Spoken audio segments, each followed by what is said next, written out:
introduces new way to save vaccination card on Apple Wallet. Broadcasting live from the University of North Texas, this is ntTV News at Noon.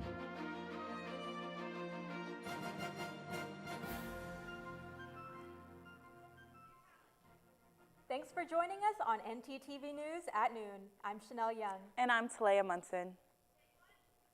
The death of an 8-year-old whose skeletal remains were found in an apartment near Houston has led to the arrest of Texas mother Gloria Williams and her boyfriend, Brian Coulter. The death of the child was ruled a homicide. 3 other children who lived there were found inside where the remains were discovered. According to the 15-year-old who stayed at the residence, the child had been dead for a year and was identified as his 9-year-old brother. After receiving this call at the sheriff's office, deputies arrived on the scene, finding the remains of a small child. The team told the sheriff's office that the parents had not lived at the apartment for several months. The 3 boys were caring and fending for each other. When discovered alone, they appeared malnourished and showed signs of physical injury. They were then taken to the hospital. The circumstances remain under investigation. Yesterday, a New York state trooper was indicted of killing a 9-year-old. CNN's Phil Tate reports. Trooper Baldner needs to be convicted and sent to jail. Not just an indictment. We need to get him fully prosecuted and, where he belongs for the crime that he has committed against my children. And that officer not only facing murder and manslaughter in the 2nd degree, but also reckless endangerment in the 1st degree. Now, it's alleged 3 days before Christmas last year, Tristan Goods was driving with his wife and 2 daughters, both 11 and 12. It was when they were in Ulster County. Trooper Baldner stopped the Goods family for speeding, but during that stop, the officer allegedly deployed pepper spray into the interior of the car as Mr. Goods sped away. Now, during the pursuit, Officer Baldner rammed his police vehicle into the back of Goods' car not once but twice. And we're told on the 2nd strike, the Goods family car flipped over several times. The impact so great, 11-year-old Monica Goods was ejected from the car and died. State police, however, have claimed that Tristan tried to drive away during that stop. Meanwhile, for the Goods family's legal team, they say there is still a long road ahead. This is the first step in the journey for justice for this family, for the wrongful death of a beautiful 11-year-old girl and her sister who was injured psychologically and physically.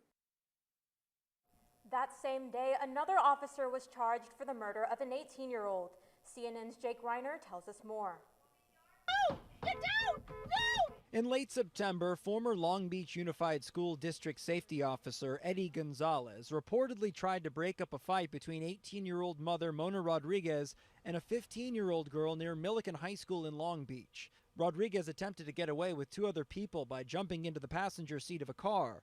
While the car was driving away, police say Gonzalez then fired 2 shots, and one of the bullets hit Rodriguez in the head, killing her. Earlier, L.A. County District Attorney George Gascon, along with the Long Beach Police Department Chief of Police, held a news conference.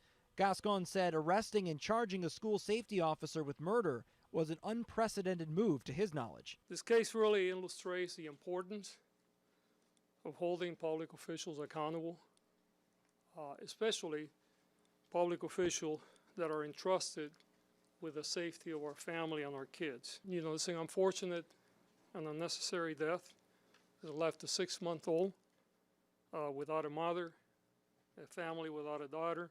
Rodriguez's brother Oscar held his own news conference flanked by 2 attorneys outside the Hall of Justice. While he expressed grief and is still mourning the loss of his sister, he also said he's relieved the DA made the right move. About time. That's what I said in my head. That's what I said out loud, about time. How is it hard for you guys to fire or not hire someone that already has a bad history? Stop being a coward. Go hire someone that's willing to give it a try. Someone that has a clean background. It doesn't make sense. Another incident occurred on Tuesday when a 31-year-old man allegedly fled from police on his bicycle. Officers of the Denton Police Department saw a person riding a bike on Bernard Street around 2:29 a.m. without rear lights. Police then went behind the cyclist and attempted to stop him, but the man saw them and began to pedal faster. At this point, the police turned on their sirens, but the man continued down Eagle Drive and eventually arrived at a backyard on West Highland Street. An officer chased the man until the man crashed into a large briar patch and got stuck. The man was helped out of the patch and was offered medical attention, but he refused. The man allegedly said he ran because he thought there were warrants out for his arrest due to possible marijuana possession. The man did not have a warrant for a Class C misdemeanor, but the report did not mention marijuana. The man was charged with evading arrest or detention. It looks like the weather is beginning to cool down here in Denton. That is true, Chanel. I already brought out my winter coats from the wind just alone. Justine, can you fill us in?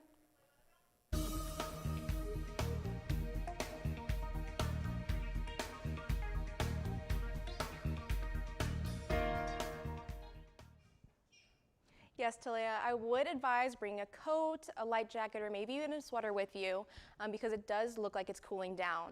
Right now in Denton, it's 63 degrees, feels like 65, and there's a wind speed of 38 miles per hour. Onto tomorrow, you can expect it to be onto tonight, you can expect it to be 51, feeling like 49, and wind speeds of 25 miles per hour. Onto tomorrow, you can expect it to be 68, feeling like 70, sunny conditions, and it being 25 miles per hour. That's all I have for right now, but tune in later for a full weather report. Well, if you like history and candy, we have the perfect thing for you to do tonight. Our reporter, Nomi Sanchez, fills us in. Nomi? Thank you, Justine. Well, as we know, Halloween is only one night a year, but that doesn't mean you can't start racking up on some Halloween candy early on, which is exactly what I'm planning to do right here. As you can see, I have my bunny ears on, and I'm ready to get some candy, and you can too tonight here at the Denton Courthouse. From 6 to 8, the courthouse will be having their spooky night at the Courthouse Museum, where you will have the chance to get tours inside while learning some Denton history. And the best part is that you'll be able to get some trick-or-treating candy as well. Now, apart from this, we will also have some local vendors located out here in the courthouse lawn where you can get some Halloween goodies before Sunday. Now, if you do come, I do recommend bringing a jacket because it is super cold out here and it is super windy out here too. My bunny ears are struggling to stay on. But if you do come, bring a jacket, bring yourself, and come out to this fun event and you're bound to have an awesome night. This is Nomi Sanchez reporting live from the courthouse. Back to you. Thanks, Nomi. After the break, news on a killer nurse here in Texas. And the Apple company protecting COVID information in a new way. More when we return.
Earlier this week, a jury in Tyler sentenced a former Texas nurse to death.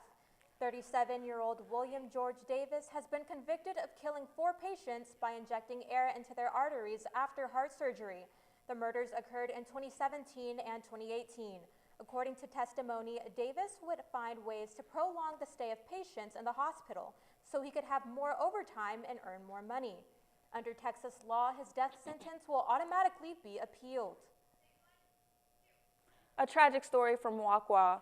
Sheriff Posse had an accident while preparing to lead the Rockwall Heath Homecoming Parade.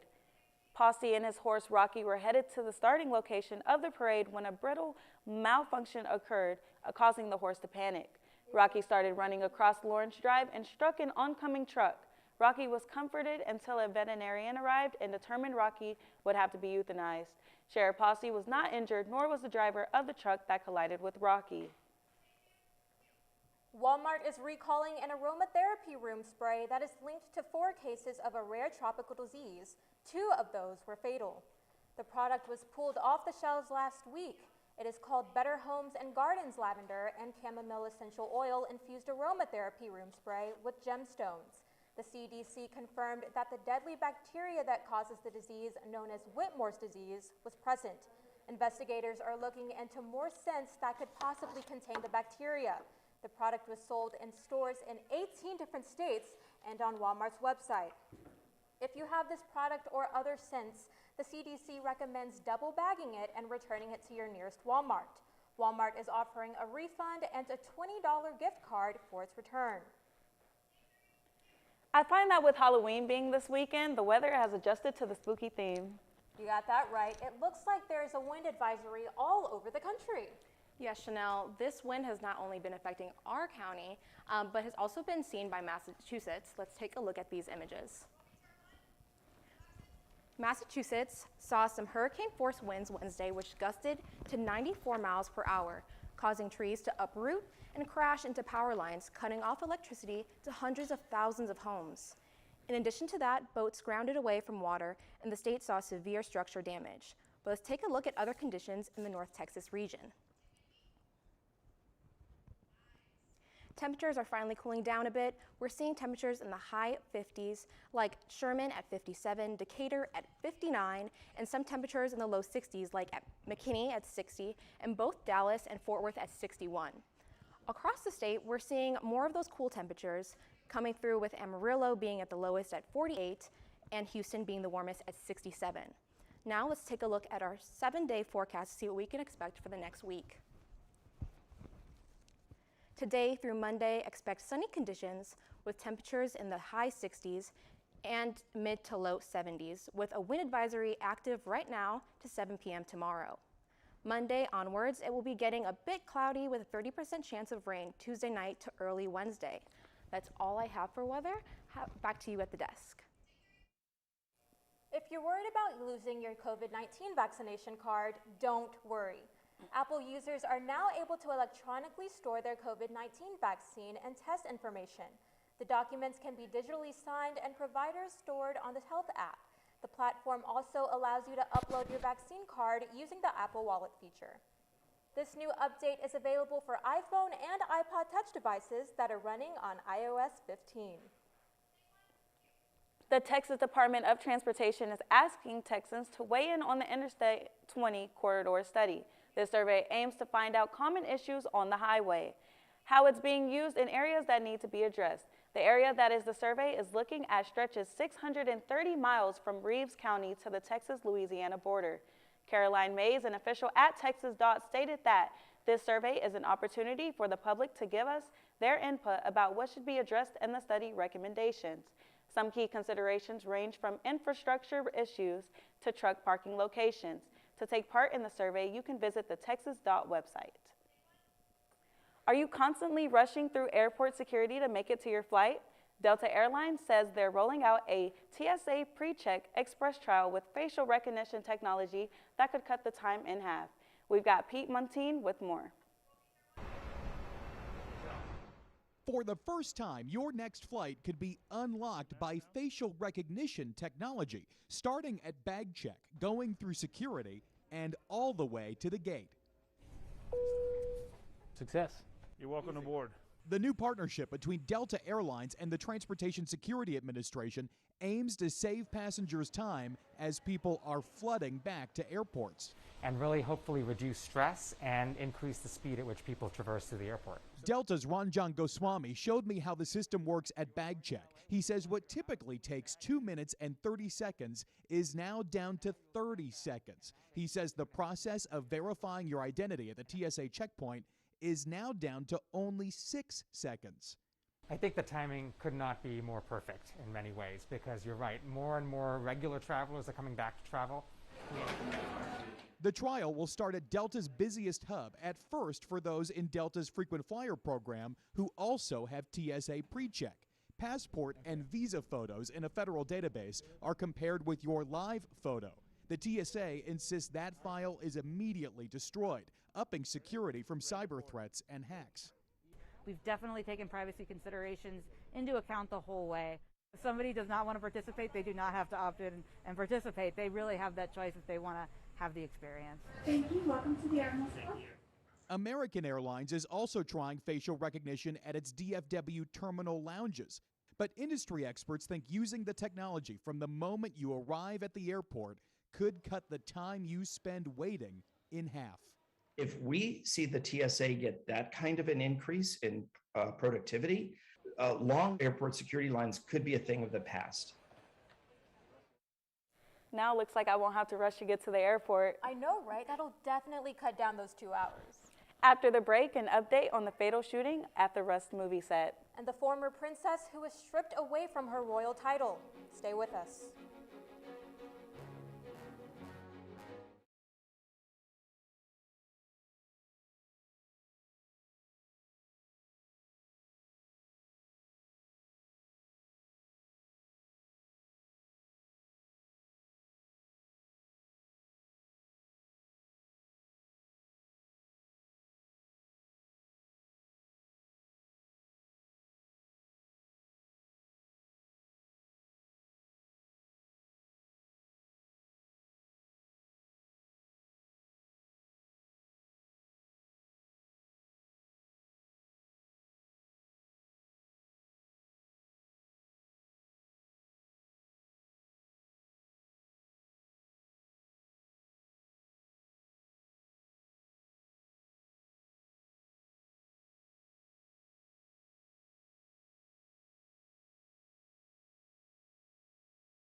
The mystery of what led to the deadly incident on the set of the movie Rust is slowly unfolding. It turns out there were several warning signs, and the fatal incident that led to the death of cinematographer Helena Hutchins could possibly have been prevented. In an update from the investigation, court documents revealed that there was a lot of ammunition on set. Although it is unclear whether there was live ammunition, blanks, or dummy rounds, it could be found all over the set in boxes, loose in a tray, and in a fanny pack. One experienced prop master spoke out and said he refused to work on the movie.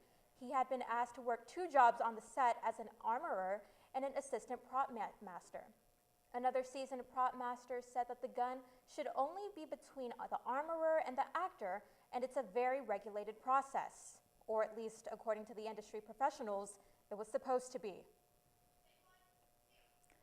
Japanese Princess Mako bids farewell to her family as she is stripped from her royal title. This is due after negative rumors about her new marriage spread. Kay was criticized arbitrarily, and the speculation that he does not care for me spread. Truly a unilateral speculation, and as if it was true and real. These false rumors spread quickly, which made me fearful, and I face great pain and sadness from this. You know, all of this talk about royalty has me thinking of generational wealth. Chanel, can you point me toward any fancy antiques? Well, Talea, you're in luck. There are some antique and vintage shops located right around the corner. Sydney has more details. Sydney?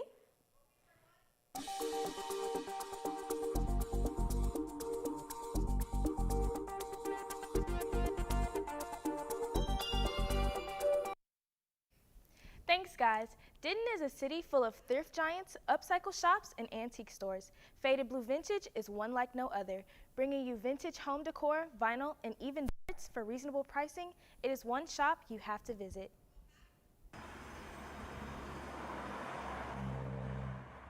On your way to the downtown square, if you're driving up North Locust Street toward University Drive, chances are you'll pass by Faded Blue and hear Devin Drake playing his classic records. Drake has owned Faded Blue for 5 years now and prides himself on being his own boss. I always wanted my own business, I just never knew exactly what it was going to be. When Faded Blue first opened, sales were much better than anticipated, according to Drake. So people were excited to have something new. They were curious. I took almost 3 months to remodel the place, so they saw activity here and they wanted to know what was going on. So I had traffic from day one. During the uproar of COVID-19, Drake lost over 75% of sales, but he is just grateful to still be open. We were one of the few antique stores that survived in Denton. We lost several during COVID, so it was a very tough time. Drake is big on records and darts in his store. He suspects that in the coming years, Faded Blue will be a little more than just an antique shop. It's probably going to be a record store. More records and candles and smaller collectibles, not as much furniture. For North Texas Television, I'm Sydney Jolivet. Thanks, Sydney. Talea, we've got to visit that place one day. I agree. It sounds great. You know what else sounds great? Sports. Jalen, any sports news? Yes, I have all the sports news for you. When we come back, the story of an NFL legend in his spooky graveyard, a recap of the World Series Game 2, and the story of a unique softball team. Stay with us.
It has been almost 4 years since the Astros got to experience a World Series victory at Minute Maid Park, which is the Houston Astros' home turf.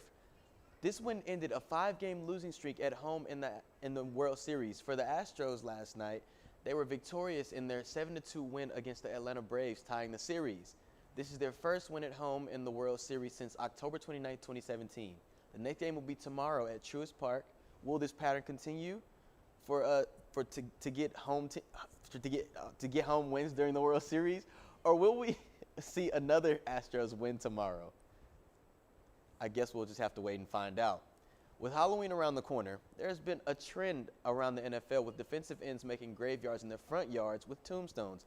But these aren't just any tombstones. These tombstones have quarterbacks that they've sacked on them. This trend started off with the Cleveland Browns defensive end, Myles Garrett, who posted his yard with 7 tombstones. They have quarterbacks like Lamar Jackson, Ben Roethlisberger, and Kyler Murray. Now, not too much longer after this, NFL legend Bruce Smith decided to take on the challenge. He didn't double it. He didn't triple it. He didn't even quadruple it. You know what? I'll just show you. Bruce Smith put up 49 headstones with quarterbacks who were known as the best in NFL history. That is how you show you are a monster on the field. Last week, the Mean Green has had quite a change of pace. They faced off against the Liberty Flames, and while change of pace was not a win, it was the Mean Green actually starting off the game pretty strong, leading 20-14 at half. The Flames came out in the second half on a rampage, scoring 21 in the second half and holding the Mean Green to just 6 points, ultimately leading to a 35-26 Mean Green loss. There's only a few more weeks left for the Mean Green to show that they still have some fight in them. The Mean Green will be facing off against the Rice Owls this Saturday at Rice Stadium at 1 p.m. I know it hasn't been the best season, but I believe the Mean Green can pull this one out. And finally, a softball team that prides themselves in being the oldest in the United States, Jason Grunar, has the story. On the diamond, experience can be quite the advantage. For this women's team, there's no shortage of that. It's the oldest team in the country. This is the Colorado Peaches softball team. I, like a lot of the Peaches, just love the game and want to keep playing.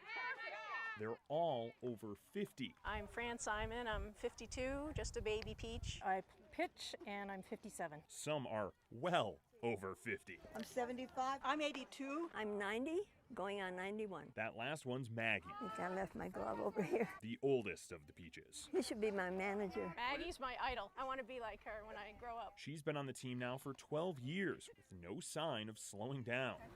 Boxing is what keeps me in shape. And she's serious about that. Give him a good punch.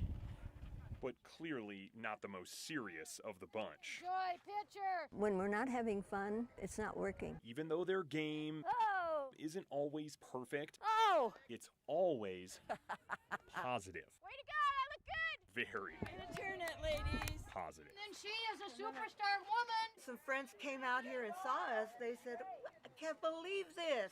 It's fabulous. It's really fun. At their age, you could say they've been around the bases a few times. We've had knee replacements and hip replacements, and my back went out a couple of months ago. 2 knee replacements, shoulder replacement, surgery. But still, they're out here. Okay, speed here. We caught up with the Peaches ahead of the World Senior Games, a big tournament out in Utah. How many out? Hoping to repeat or top their success from 2019. We won the silver. The same color as some of their hair. Going home! A big achievement given what was happening Out of there! off the diamond. She was having surgery for her cancer. The team's coach, Gail, who, like these ladies, wouldn't let illness or age get in her way. Talaya, do you like chocolate? Because I definitely do. I think I would call myself a certified chocoholic. Oh yes, absolutely. And this one is for all of our fellow chocoholics out there. It is National Chocolate Day. That's right, National Chocolate Day is October 28th. Perfect timing for Halloween week. And a little bit of history for you. Humans have been making chocolate for over 5 millennia. It is made from roasted cacao and ground cacao pods, and it could come in many forms. So celebrate the day by eating chocolate in any way you like. And don't feel bad about it because chocolate can lower blood pressure when eaten in moderation. Be sure to share photos of your chocolate treats on social media under the hashtag National Chocolate Day. You know, they made me try dark chocolate this morning in the producer's lab, and I can tell you, I'm not a big fan at all. Well, chocolate's for a mature taste, Jalen. Don't worry about it. Personally, I love a dark chocolate. And speaking of, we should probably go get some. Well, that's all we have for you this week. Thanks for joining us on ntTV News at noon. Join us again tonight here on North Texas Television.